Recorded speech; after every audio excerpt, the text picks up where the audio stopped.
बहुत समय पहले की बात है। एक सुंदर वन में एक विशाल और बलवान हाथी रहता था जिसका नाम गजेंद्र था।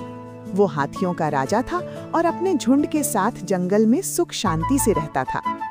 एक दिन भयंकर गर्मी पड़ रही थी तो गजेंद्र अपने पूरे झुंड के साथ पानी की तलाश में निकल पड़ा। काफी खोजने के बाद उन्हें एक बड़ा और सुंदर सरोवर यानी तालाब मिला। उस सरोवर का पानी ठंडा और स्वच्छ था और उसमें सुंदर कमल खिले हुए थे। गजेंद्र बहुत प्रसन्न हुआ और वो पानी में उतरकर स्नान करने लगा। उसके साथ अन्य हाथी भी पानी में खेलने लगे। लेकिन उस सरोवर में एक भयानक मगरमच्छ यानी ग्राह रहता था। जैसे ही गजेंद्र पानी में आगे बढ़ा, मगरमच्छ ने उसके पैर को जोर से पकड़ लिया।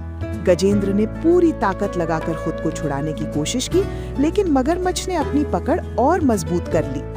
फिर शुरू हुआ दोनों के बीच भयंकर संघर्ष।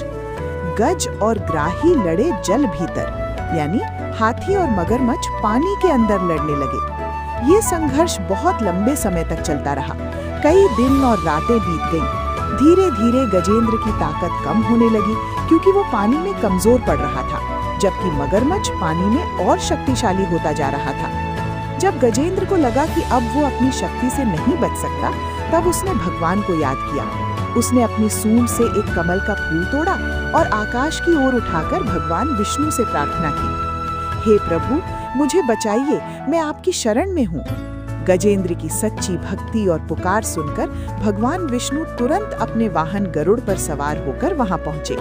उन्होंने अपने सुदर्शन चक्र से मगरमच्छ का वध कर दिया और गजेंद्र को उसके चंगुल से मुक्त करा लिया।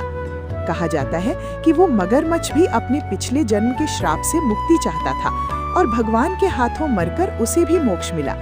गजेंद्र को भी भगवान की कृपा से मुक्ति प्राप्त हुई। कहानी से सीख: संकट के समय अहंकार छोड़कर भगवान को याद करना चाहिए। सच्ची श्रद्धा और भक्ति से भगवान अवश्य सहायता करते हैं। अपनी शक्ति पर घमंड नहीं करना चाहिए क्योंकि हर किसी की सीमा होती है।